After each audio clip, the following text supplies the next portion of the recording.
Mit, mennyit és hogyan együnk? Az egészséges táplálkozás alapjairól tartott előadást Sződligeten a közösségi házban Enyingi Vivien okleveles dietetikus. A program célja, hogy hiteles, tudományosan megalapozott útmutatást nyújtson a tudatos étkezéshez. Most egy részletet sugárzunk Sződligeten tartott előadásából. Tudjuk a saját adatainkat, vessük össze. Én azt tudom mondani, hogy a biztos bázis az mindig a dietetikus szövetkezetnek a hivatalos ajánlása. Azért is mondtam, hogyha fölmegyünk erre a weboldalra, ott annyi információ van, és hogyha mi beírjuk ebbe a kalóriabázisba ezeket az adatokat, akkor egy kicsit össze tudjuk vetni azzal, hogy mi is így igazából a dietetikai valóság, hogy mennyire van átfedésbe. De tök jól tudnak segíteni egyébként az úton ezek a dolgok. Jó. Na és akkor a végére igazából utolsó diaként ilyen tévhiteket írtam föl. Detox kúra, a mentes mindig jobb, 6 után tilos enni, a glutén káros, hogy ez igazából egy ilyen felvetés, hogy ki mit hallott ehhez hasonlóan ilyen meggyőződés szempontjából, ami mondjuk esetleg megvitatható lenne itt. Mert egyébként ez itt mind, ami fel van sorolva, megvitatható. Persze.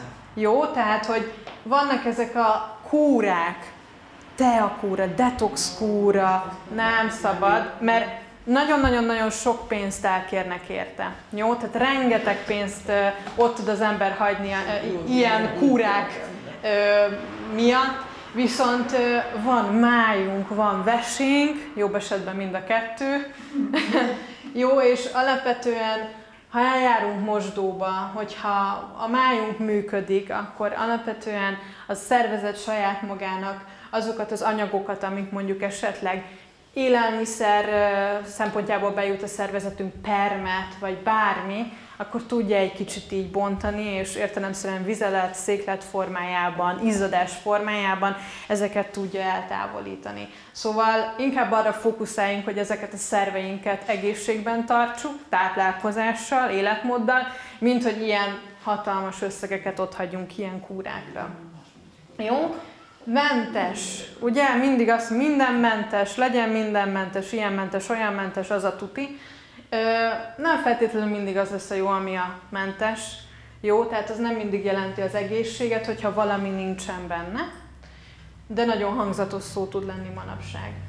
A 6 után tilos enni, szerintem ez is egy olyan dolog, ami nagyon sokszor így bevett dolog, hogy 5 vagy 6 leütötte az óra, és akkor már nem eszünk. De mi van akkor, hogyha valaki hajnali 1-kor alszik?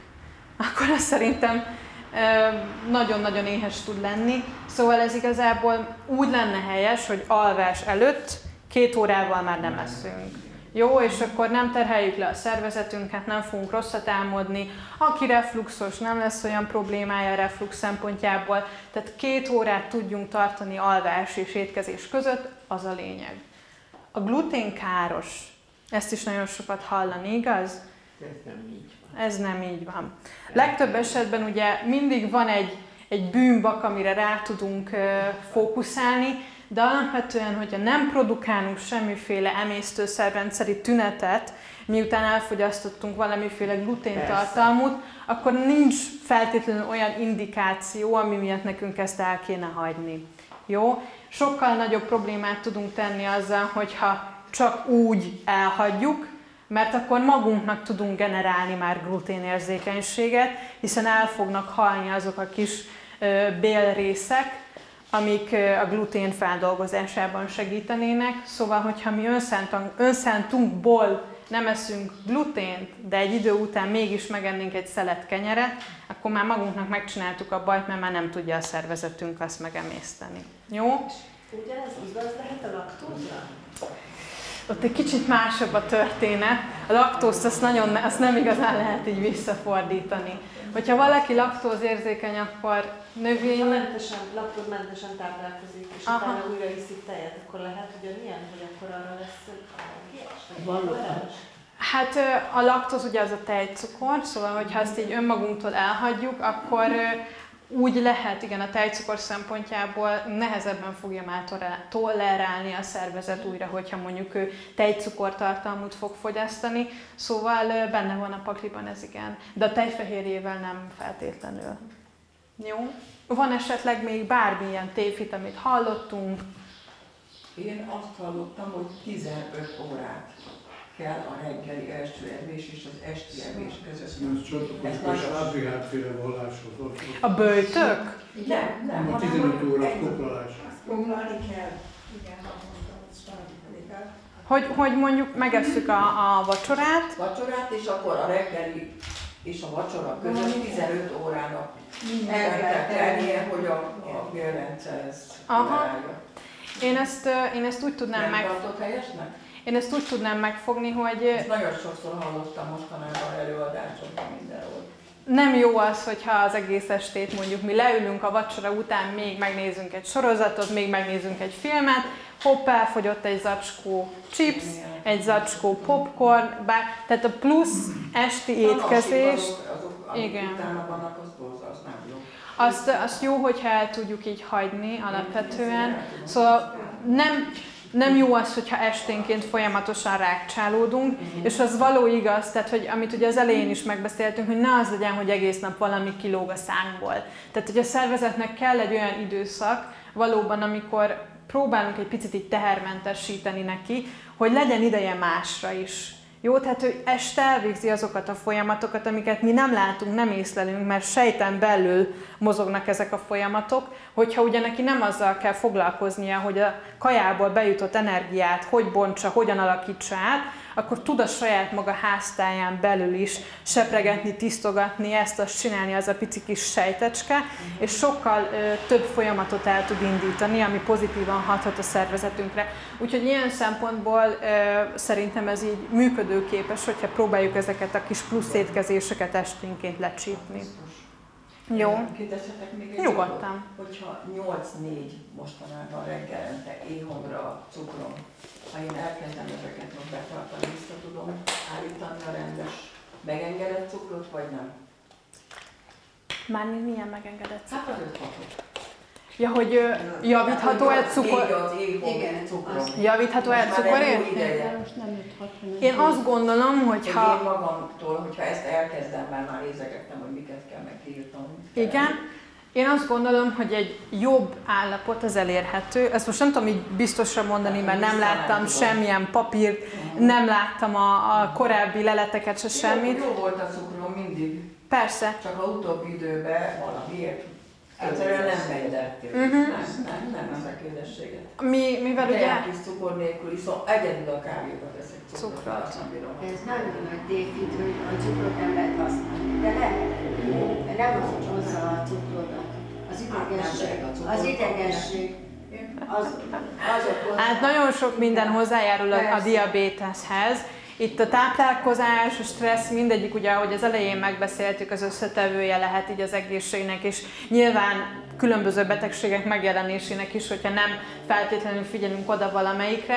Én azt tudom mondani, hogy ugye a diabétesznél javasolt táplálkozás, az nagyon sok esetben visszanyúlik az egészséges táplálkozás alapjaira. Tehát egy jobb egészségügyi állapotot szerintem azzal, hogyha ezt megpróbáljuk betartani otthon, el fogunk tudni érni. És te is lehet fogyni vele? Hát ugye a fogyás is, a mozgás, az alvás, táplálkozás, jó? Tehát ez mindenképpen. De ezért is mondtam azt, hogy sokszor jó az, hogyha van egyéni kommunikáció orvossal, dietetikussal, szakemberrel. Ha ez nem sikerül, akkor menjek el egy dietetikushoz? Érdemes elmenni, igen. Látszonállítólag van? Van. És oda be lehet jelentkezni. Na, szuper. Nincs is messze válsz. Hát akkor jelentkeztem a 7-2-ben, és azt mondtam, hogy miről beszéltem, hogy 7-2-ben ne menjek már. Pedig van. Hát egy formálás, egy egészségfejlesztés, javítás, az persze. Én a folyadékról szeretnék kérdezni, hogy nem tudom, nem hangzott, vagy elhangzott, hogy mennyi az ideális napi, illetve hogy most vannak a sima csapvíz, vagy a tisztított víz, melyik a jó? Van-e különbség? Hát a folyadékbevitelnél ugye alapvetően körülbelül egy olyan 2 liter átlagosan, 2,5 magasabb termetű személyeknél, ahogy így nézem, és annak is nagy része ugye víz legyen. Jó, tehát hogy ne az ilyen kóla, cukros tea, tej, mert az szokott még lenni, hogy abból visszük be, hanem inkább víz, jó? Kívott ma, nem tudom, legalább 2 litert.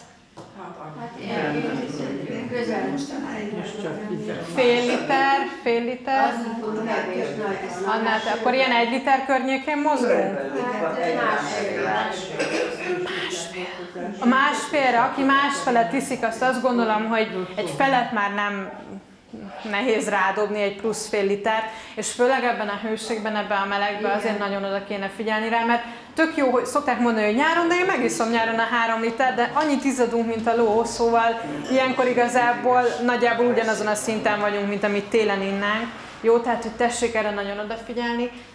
A tisztított víz, illetve a nem tisztított víz volt még itt a kérdés. Hogyha olyan területen élünk, ahol mondjuk bármilyen probléma lehet, vagy valakinek mondjuk nem ízlik a csapvíznek az íze, igazából nem rossz dolog az, hogyha átszűrjük ezeket. Szóval szerintem egy akár otthon csapra felszerelt ilyen víztisztító, vagy egy víztisztító kancsó, az egy jó dolog. Abszolút, abszolút. Palackos ásványvíz? És nátrium sok kellő legyen benne, vagy kevés? Hát kevés. Mert valamit most hallottam, hogy olyat ígyunk, amiben azért a megfelelő, most nem emlékszem, 50 volt, vagy elfelejtett mindent, hogy ennyi volt a megengedett. Akkor vannak ezek a megkötések vagy javaslatok, hogyha mondjuk valakinek vérnyomás problémája van, vagy akár olyan gyógyszert szed, hogy a káliumot nézni kell például, vagy magnézium, bármi egyéb kác, akármi, amilyen ásványi anyag például, mindig az egyén szervezetéhez kötött. Hogy milyen probléma, betegség, vagy milyen állapot észlelhető nála, és akkor vannak különböző vizek, amikkel mondjuk ezeket lehet még pluszban, kordában tartani. Jó, tehát, hogy ezt most nem tudom mondani, hogy kifejezetten neked... Van 50 grammot, vagy nem emlékszem, az igazság elfelejt. A kancsos minden nagyon jó, tudod, azt tisztít. Mi az a fekete, hogy hívják, ami benne van a szűrőben? Kancsos. Szén. Szénszűrős, nem szénszűrős. Jó. No, akkor én nagyon szépen köszönöm a figyelmet. Nagyon szívesen.